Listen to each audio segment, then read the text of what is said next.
Queridos alunos, a gente agora vai começar a primeira aula de seleção natural. E seleção natural, isso aí é o capítulo 4 do Ridley, tá? E o capítulo 4 do Ridley, ele começa dando um exemplo do bacalhau, Gadus calarias, né? E o bacalhau, ele é né, ele é um peixe que se produz no mar, né? Ele, é, e uma fêmea adulta, em média, né, produz 2 milhões de ovos, né? Isso é uma quantidade imensa de ovos, né? É, isso aí, a fêmea média, né? Porque algumas fêmeas, né, com 9 a 10 anos de idade, produzem 5 milhões de ovos. Então, imagine isso, né? Cada fêmea produz, em média, 2 milhões de ovos, né? E todo ano, entre a idade reprodutiva até os 9, 10 anos de idade, né? Então, um casal de bacalhau tem o potencial de encher o mundo de bacalhau, né? Se cada casal de um cardume produz, em média, 2 milhões de ovos, então a população, no ano seguinte, vai ser 2 milhões de vezes maior, né? E depois disso vai ser 4 trilhões, né? Não é bilhões, né? E vai aumentar, e aumentar, e aumentar. E até que, para a gente sair do Brasil e ir para a África, a gente vai andando em cima do bacalhau. Que vai ter bacalhau até o fundo do mar. Evidentemente que seleção natural é uma necessidade lógica. Porque quando você olha para o oceano, ele não está colhado de bacalhau de ponta a ponta, dos polos sul ao polo norte, das costas litoral do Brasil para a África, né? Da África para Índia, da Índia para Tailândia, né? Do Vietnã para os Estados Unidos, só bacalhau, né? Então, evidentemente, esse 2 milhões de ovos produzidos por casal sobrevivem em 2. Se a população vai ficar estável, sem mudança, só precisa de 2. Bom, é, quando a gente olha aqui, então essa aí é a figura 4.1, né? Ele basicamente mostra de que o número de ovos é variável entre indivíduos, né? E aqui é o número de indivíduos que produzem essa quantidade de ovos, e aqui é a variação, que vai entre, sei lá, 100 mil, se é uma fêmea de 9 anos, até 3,8 milhões, né, de ovos, né? E aqui, essa fêmea aqui de 9, 10 anos, de 9 anos, algumas fêmeas conseguem produzir 5 milhões de ovos, né? Então, realmente, a quantidade, quanto que a média dos indivíduos é por volta de 2 milhões, né? Muitos produzem por volta de 1 milhão, 1,2, e alguns produzem até 5,3 milhões, né? O que acontece com esses ovos? A gente viu que para a população ficar estável só precisa de 2. Cada casal produzir 2 filhotes. Por exemplo, o Brasil, né? O Brasil, e ele durante muito tempo, cada casal produzia, né, mais de 2 filhos. A população do Brasil estava crescendo. Então, lembra que em 1970 eu assisti a Copa do Mundo e eu lembro de que tinha música que os militares né, soltaram, e que era 90 milhões em ação, salve a seleção. E é interessante porque 90 milhões, hoje em dia a população está 210 milhões. Né? A população do Brasil cresceu dramaticamente, isso em 1970 e agora, assim, só 50 anos. E, né, mas a previsão para o futuro é que a população do Brasil vai contrair, porque hoje em dia o número de filhos que cada casal produz, em média, está menos que 2. Então, veja, mais que 2, a população cresce exponencialmente. Menos que 2, a população diminui de geração em geração até acabar. Então, né? Isso aí pode ser um problema no futuro, né? Porque a população do mundo, a gente acredita que vai ter um pico por volta de 2050, né? Talvez chegue próximo dos 9, 10 bilhões, né? Aí depois vai começar a decrescer. Então, ela é prevista para 2100, ela está num número menor do que é, né? É,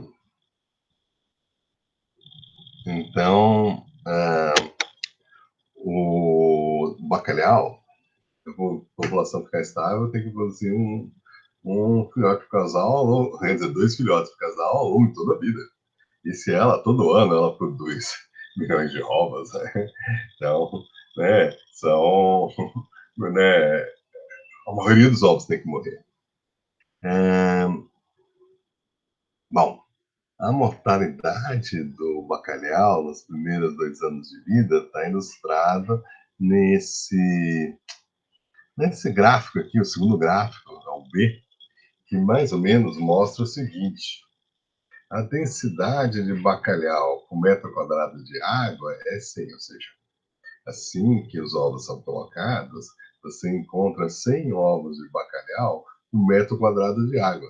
Claro, o cardume inteiro você produziu, cada fêmea produziu milhões de ovos, então a quantidade de indivíduos, pequenininhos, mas os alevinos plantônicos, né, é 100 por metro quadrado.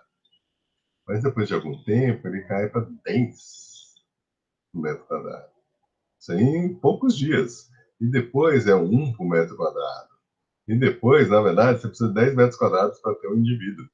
E continua caindo. É assim, depois de 750 dias, né? Depois de 2 anos, a quantidade de bacalhau na água está se aproximando ali embaixo, né? Em 100 metros quadrados, né? Então, a quantidade de indivíduos vai caindo. Porque assim que você nasce, você é bem pequenininho. Aí o zooplâncton te devora. Aí você fica grande, aí o zooplâncton não mais te devora. Mas aí os peixinhos que comem zooplâncton vão começar a comer você. E aí você fica grande também nos peixinhos. Mas aí lula e outros predadores te devoram. Aí você fica grande para as lulas te comerem. Aí vem a barracuda, e o tubarão, e os golfinhos. Então, até o bacalhau ficar grande, escapar da grande maioria dos predadores, demora. Então, na verdade, essa quantidade de milhões de ovos é necessária, porque o bacalhau morre às tampas. E né, é impossível você negar a seleção natural, porque ela evidentemente ocorre nos nossos olhos, né? A gente olha e a gente vê. Isso aí foi uma coisa que impressionou muito o Darwin, tanto que o Darwin, esse exemplo que a gente deu foi do bacalhau. Mas, no Darwin, uma fêmea de elefante, ela pode viver até 100 anos, né? Normalmente 70, né? E ao longo desses 70 até 100 anos, ela produz 6 filhotes. Então, um casal, isso aí foi o cálculo do Darwin, em 750 anos produz 19 milhões. 19 milhões é um número enorme, né? Para o Darwin, na época que ele escreveu, porque isso aí seria a população da Inglaterra na época, né? Mas, um pouquinho mais, e você tem 4 bilhões de. Ou seja, mais de metade da população de gente na Terra. E se você imaginar 2 mil anos, aí você já começa a ter tanto elefante que eles vão ficar ombro a ombro nos continentes. Então, veja, os oceanos vão estar cheios de bacalhau e vai demorar mais tempo, mas os continentes você não vai conseguir andar na Terra porque vai ter elefante. Vai ter elefante de litoral a litoral, em cima de cada montanha, no fundo de cada rio. E tanto elefante que vai ter. Então, veja, seleção natural é um fato incontestável, né? Que o Darwin conhecia e que documentou, né? A maioria dos indivíduos produzidos morre. Agora, isso aí é uma das necessidades para que a seleção natural pode operar, né? Porque você tem, né, as características, né? Você tem variação, na população. Essa variação é dada, né? E você tem reprodução acima da taxa de reposição. Então, quando você tem essas três condições, você tem a luta pela vida, né? Competição pelos recursos limitados e sobrevivem os mais altos. Então, a reprodução diferencial é fruto dessa competição por uma quantidade de recursos que é limitada. Então, a primeira condição, que a reprodução é maior que a taxa de reposição, a gente documenta sem parar. Eu dei o exemplo do bacalhau, só que aqui o exemplo do elefante que o Darwin usou também é super válido, porque mesmo o organismo que se reproduz mais lento, pelo menos na Terra, né, que o Darwin conhecia, né, ele, né, conseguiria encher de continente a continente com seus descendentes, né, porque a taxa de reprodução é maior que a taxa de reprodução. Então, sem seleção, você vai ter elefante eternamente, né, em enormes quantidades. Quando você olha as plantas, é ainda mais evidente. Então, essa foto aqui, acho que é em Pedra Azul, é uma mangueira, né? Inclusive tem uma vaquinha embaixo.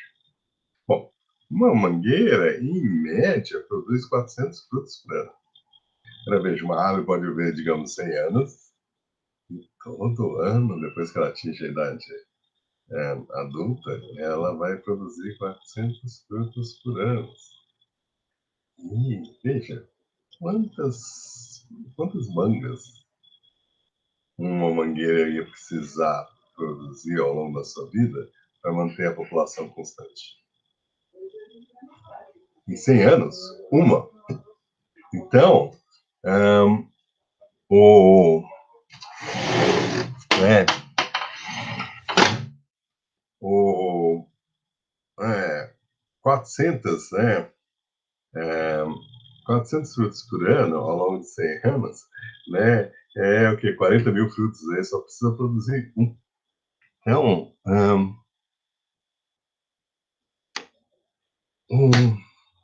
a gente tem reprodução acima da taxa de reposição. Então, é inevitável que haja competição por recursos limitados. Agora, essa reprodução é o primeiro fator aí, que é uma condição que é necessária para que a seleção natural seja atuante. Agora, a segunda condição seria hereditariedade, ou seja, as características têm que ter herdabilidade. A geração seguinte vai herdar os caracteres de seus pais.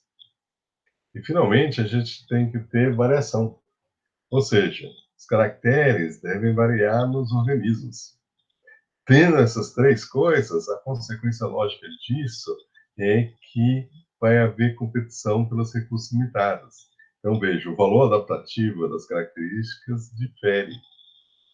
Tem variação no sucesso reprodutivo e ocorre uma substituição dos menos aptos pelos mais aptos, conforme se sucedem as gerações. Isso significa que tem reprodução diferencial e quem é melhor adaptado deixa mais descendentes.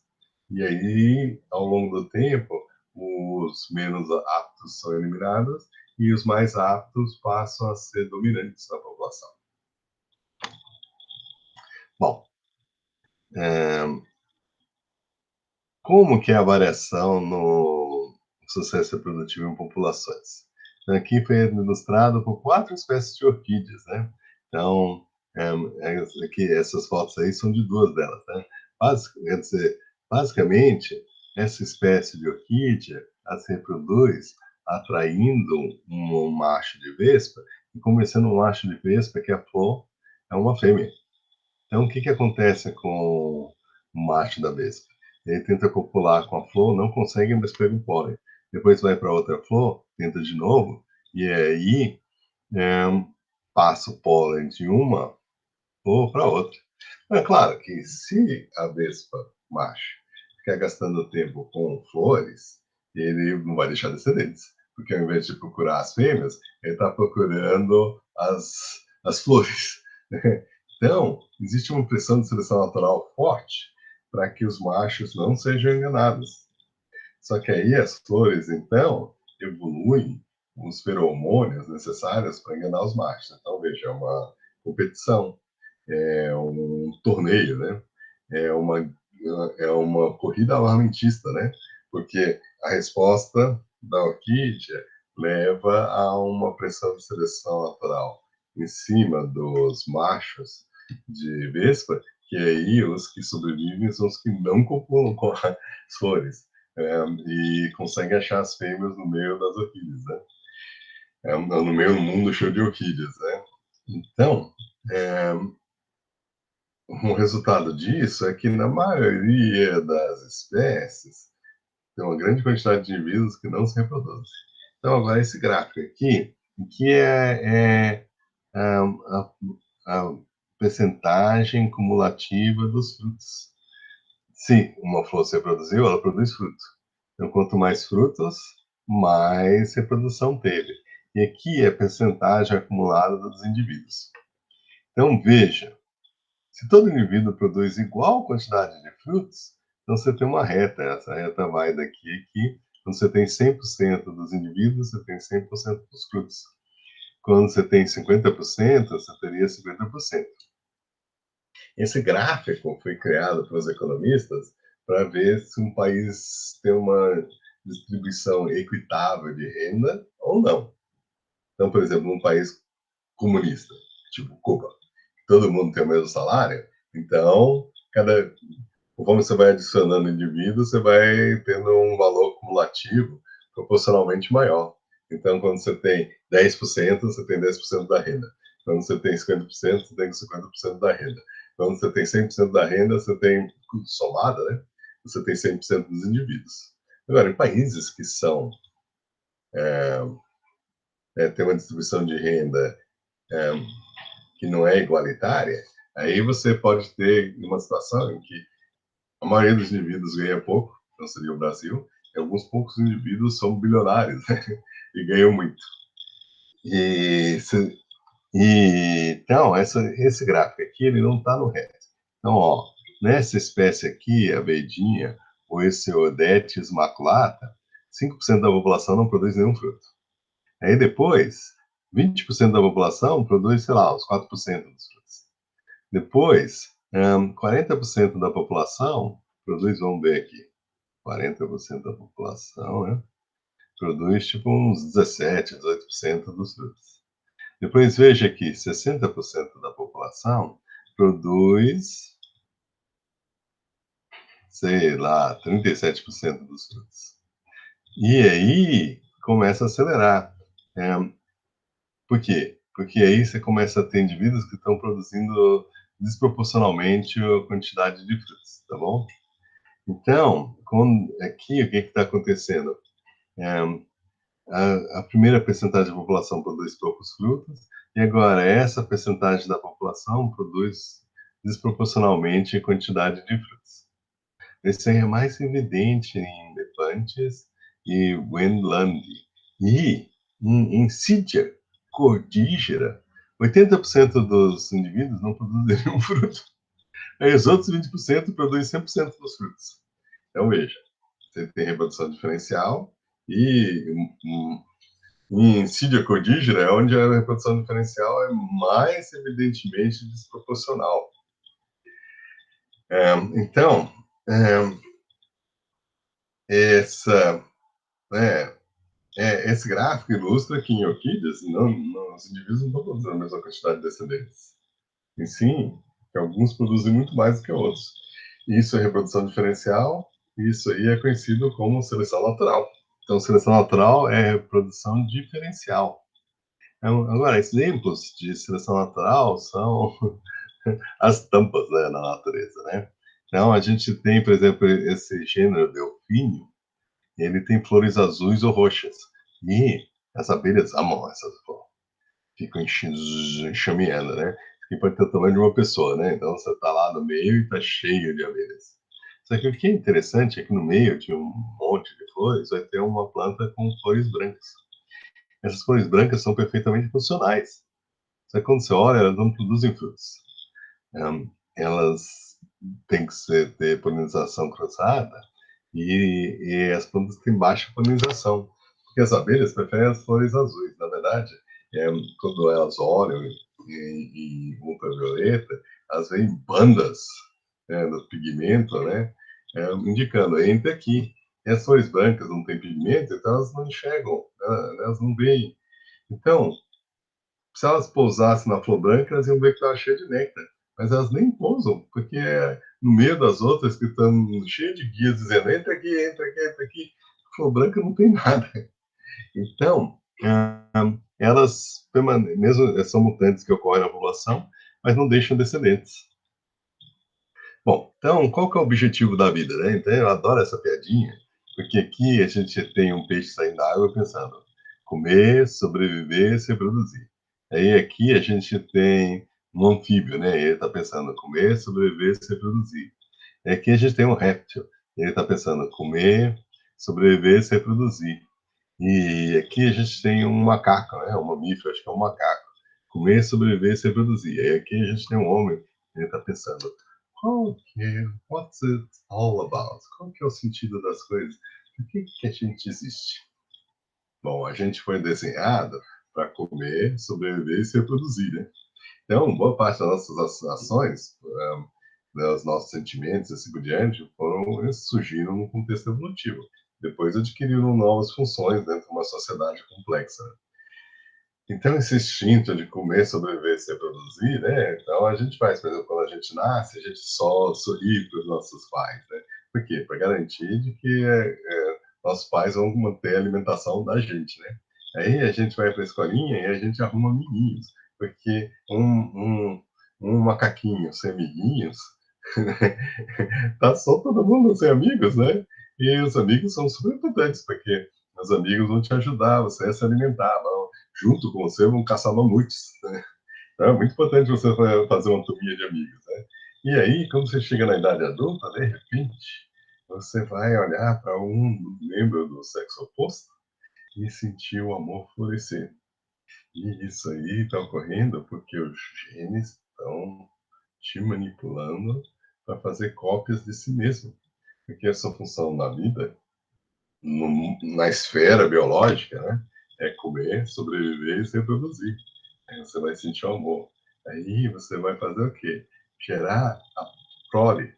E você vai cuidar da prole, porque você podia virar e falar, nossa, estou com parasitose. Tem um indivíduo dentro de mim, né, que está se alimentando do meu sangue. Vou me livrar logo disso. Mas não, você sente amor.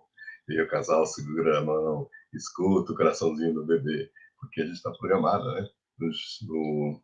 Nos genes, constroem robôs biológicos, né, programados pelo meio ambiente, cuja principal função é comer, sobreviver e se reproduzir.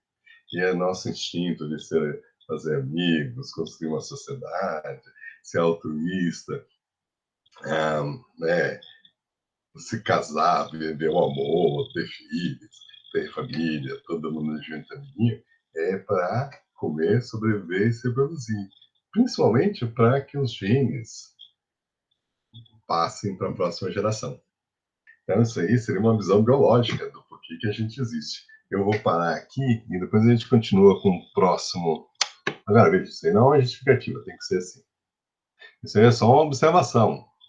O motivo porque a gente tem as nossas características provavelmente surgiu dentro de um contexto adaptativo, que a seleção natural criou os melhores robôs biológicos para propagar os genes. Então, todos os seres vivos, de bactérias, né, plantas, fungos, e animais e vírus, eles conseguem perdurar no meio ambiente se eles conseguem deixar descendentes. Então, não é uma justificativa, é para ser assim, só isso basta para explicar a sua vida. Não. Mas explica de onde vêm as adaptações e por que, que a gente foi construído desse jeito. Então, deixa eu parar aqui e vamos lá parar de gravar a reunião.